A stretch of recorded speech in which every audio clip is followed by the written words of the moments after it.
안녕하세요. 하루 필수 말씀 충전 하필 큐티 조정환입니다. 오늘 함께 나눌 하나님 말씀은 사도행전 21장 37절에서 22장 11절까지 말씀입니다. 바울이 병영 안으로 끌려 들어갈 즈음에 그는 천부장에게 한 말씀 드려도 됩니까? 하고 물었다. 천부장이 당신은 그리스 말을 할 줄 아오. 그러면 당신은 얼마 전에 폭동을 일으키고 4,000명의 자객을 이끌고 광야로 나간 그 이집트 사람이 아니오 하고 반문하였다. 바울이 대답하였다. 나는 길리기아의 다소 출신의 유대 사람으로 그 유명한 도시의 시민입니다. 저 사람들에게 내가 한마디 말을 하게 허락해 주십시오. 천부장이 허락하니 바울은 층계에 서서 무리에게 손을 흔들어 조용하게 하였다. 잠잠해지자 바울은 히브리 말로 연설을 하였다. 요세푸스에 의하면 이집트 출신의 거짓 선지자가 이 3만 명의 사람을 모으고 광야를 통과해서 감람산으로 진격을 합니다. 그곳에서 예루살렘 성벽이 무너지게 될 것이고 그 결과 성으로 들어가서 예루살렘을 점령하고 있는 로마를 무찌르고 백성의 통치자가 될 것을 약속합니다. 하지만 로마는 이 반란 세력 중에서 이제 애굽인 200명을 사로잡고 400명을 죽이는 일이 있었습니다. 바울은 다소 사람으로 그리스어, 아람어, 히브리어를 사용할 줄 알았어요. 오늘 이 천부장은 그리스 말을 할 줄 아느냐라고 질문하고 있는데 그건 아마도 이제 4,000명의 자객을 이끌고 광야로 나간 사람을 언급하고 있는 걸로 보입니다. 요세푸스가 기록하는 그 사람도 아마 이집트 사람이기 때문에 그리스어를 주로 사용했을 거라고 추측이 가능합니다. 천부장은 그 이집트 사람을 언급함으로써 그를 잡아들였다라는 것으로 공을 세울 수 있었기 때문에 바울이 바로 그 사람인지를 확인하려고 한 거죠. 하지만 바울은 길리기아 다소 출신 유대 사람으로 소개하면서 그 유명한 도시의 시민이라고 말합니다. 다소는 분명히 유명하고 중요한 도시 중에 하나는 맞습니다. 동서양 문화가 교차하는 지리적인 이점으로 이 철학과 학문이 발달하고 유명한 대학도 있는 그런 도시였습니다. 소위 아시아의 아테네라고 불릴 정도의 도시였죠. 그리고 도시의 시민권은 특정한 조건을 만족해야 얻을 수 있기 때문에 다소 출신 그 도시의 시민이라고 하는 소개는 자신이 천부장이 생각하는 그 사람이 아님을 밝힌과 동시에 굉장히 자부심을 가지고 말하고 있음을 알 수가 있습니다. 물론 바울의 이 자부심은 이제는 아무 소용이 없는 것입니다. 더 큰 자부심과 자유는 그 유명한 도시에서 오지 않습니다. 동포 여러분, 내가 이제 여러분에게 드리는 해명을 잘 들어주시기 바랍니다. 군중들은 바울이 히브리 말로 연설하는 것을 듣고 더욱더 조용해졌다. 바울은 말을 이었다. 나는 유대 사람입니다. 나는 길리기아의 다소에서 태어나서 이 도시 예루살렘에서 자랐고 가말리엘 선생의 문화에서 우리 조상의 율법의 엄격한 방식을 따라 교육을 받았습니다. 그래서 나는 오늘날 여러분 모두가 그러하신 것과 같이 하나님께 열성적인 사람이었습니다. 나는 이 도를 따르는 사람들을 박해하여 죽이기까지 하였고 남자든 여자든 가리지 않고 묶어서 감옥에 넣었습니다. 내 말이 사실임을 대제사장과 모든 장로가 증언하실 것입니다. 나는 그들에게서 다마스쿠스에 있는 동포들에게 보내는 공문을 받아서 다마스쿠스로 길을 떠났습니다. 나는 거기에 있는 신도들까지 잡아서 예루살렘으로 끌어다가 처벌을 받게 하려고 했던 것입니다.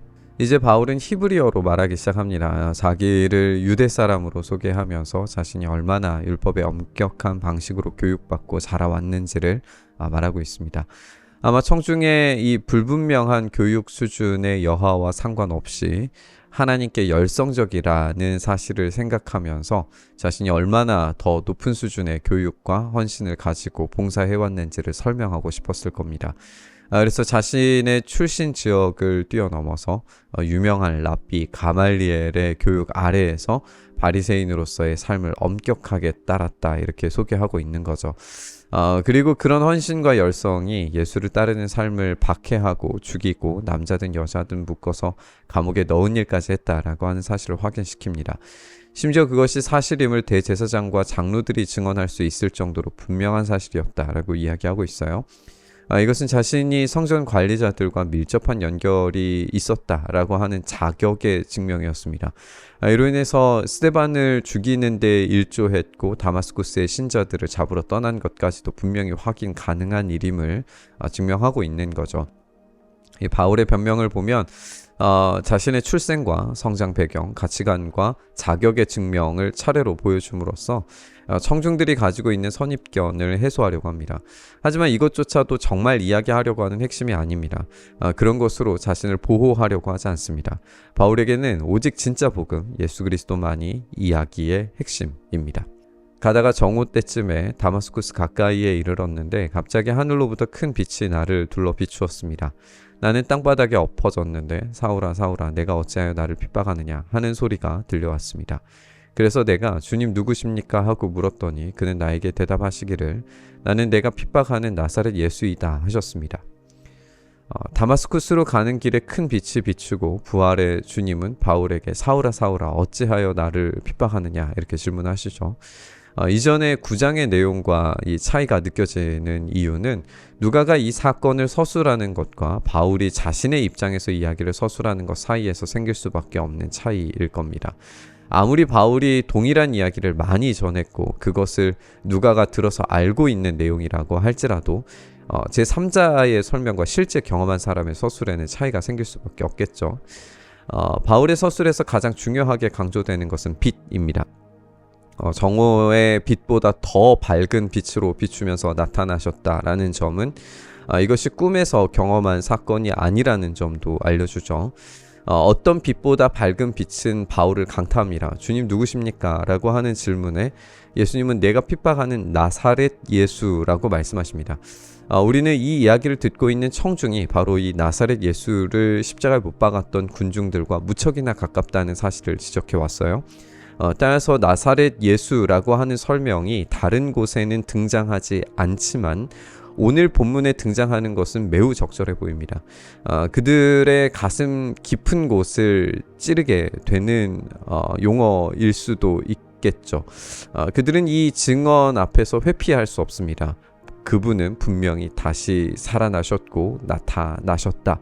바울은 증언하고 있습니다. 나와 함께 있는 사람들은 그 빛은 보았으나 내게 말씀하시는 분의 음성은 듣지 못하였습니다. 그때에 내가 주님 어떻게 하라 하십니까 하고 말하였더니 주님께서 내게 말씀하셨습니다. 일어나서 다마스쿠스로 가거라. 거기에는 내가 해야 할 모든 일을 누가 말해줄 것이다. 나는 그 빛의 광채 때문에 눈이 멀어서 함께 가던 사람들의 손에 이끌려 다마스쿠스로 갔습니다. 사람들은 빛은 보지만 음성을 듣지 못합니다. 9장은 소리는 듣고 아무도 보지 못했다라고 말하고 있어요. 두 상황의 설명이 완전히 다른 것처럼 느껴지지만 사실 이 설명은 서로 보완되어야 합니다. 사람들은 소리는 듣지만 주님의 음성은 결코 듣지 못했기 때문에 무슨 대화가 오고 갔는지를 알지 못합니다. 마찬가지로 그들이 빛을 보지만 누구와 대화하는지 전혀 보지 못합니다. 이로써 바울의 일행이었던 자들과 오늘 이야기를 듣고 있는 청중은 동일한 이야기를 공유하게 됩니다. 그들은 보아도 보지 못하고 들어도 듣지 못하는 자들, 구약에서 그토록 심판을 예고했던 우상 숭배자들의 모습과 다르지 않다는 것을 스스로 증명하고 있는 거죠. 바울은 주님께 어떻게 하길 원하시느냐고 질문합니다. 바울은 이 일이 실제임을 직관적으로 알고 또 알게 되었기 때문에 곧바로 주님께 복종하기를 선택합니다. 주님은 다마스쿠스에 가서 해야 할 모든 일을 말해 줄 것이다 라고 그렇게 말씀하세요. 바울의 소명은 한 번에 완성되어서 전해진 것이 아니라 점진적으로 확실하게 확인되고 교차로 증명됩니다. 우리는 아나니아에 의해서 그 교차적 검증을 거치게 될 것을 알고 있죠. 우리가 오늘 살펴본 이 말씀 보면 이스라엘의 딱딱하게 굳어져 버린 마음이 부활의 주님을 보고도 보지 못하고 들어도 듣지 못할 존재들이 되어버렸다라는 것을 알게 됩니다. 이미 예고된 일이었고 성취된 일이었어요. 그럼에도 불구하고 바울은 그들에게 부활의 주님에 대해서 전하기를 결코 주저하지 않습니다. 오히려 로마 시민권자임을 감추고 자신이 바로 정통 유대인임을 강조하면서 자신이 전하는 이 복음이 생명을 걸고라도 전에 마땅한 복음이라는 사실을 전하고자 하고 있습니다. 오늘 우리에게 복음이 그 간절함과 확신으로 경험되고 있는지를 생각해 보게 되는 것 같습니다. 내가 유익하다고 여길 만한 것들조차도 복음 앞에서 무익하게 여기면서 오로지 부활의 주님만이 나의 앞에 유일하신 존재가 되기를 바라는 바울의 간절함을 우리가 공유할 수 있었으면 좋겠습니다. 그 복음에 사로잡힌 삶을 간절히 구하면서 우리 묵상의 자리로 나아가시죠. 주님, 그렇게 오늘도 복음으로 살게 하시고 복음 위에 서게 하시고 복음으로 우리가 만족하는 삶 살게 하여 주시옵소서. 우리의 자랑이 복음 앞에 무익한 것이 되며 우리가 내세울 모든 것들이 복음 아래서 아무것도 아니라는 사실을 고백하게 하여 주시옵소서. 우리의 욕망과 우리의 욕심보다 주님께서 원하시는 그 만들어 가시는 소명에 온전히 복종하게 하여 주시옵소서. 그래서 들어도 듣지 못하고 보아도 보지 못하는 저들처럼 되지 않게 하시고 주의 말씀을 듣고 보며 순종하고 복종하는 자리에서 주님께서 이루실 그 영광의 나라를 보게 하여 주시옵소서. 그렇게 일하시기를 소망하며 우리 주님 예수님 이름으로 기도드리옵나이다. 아멘.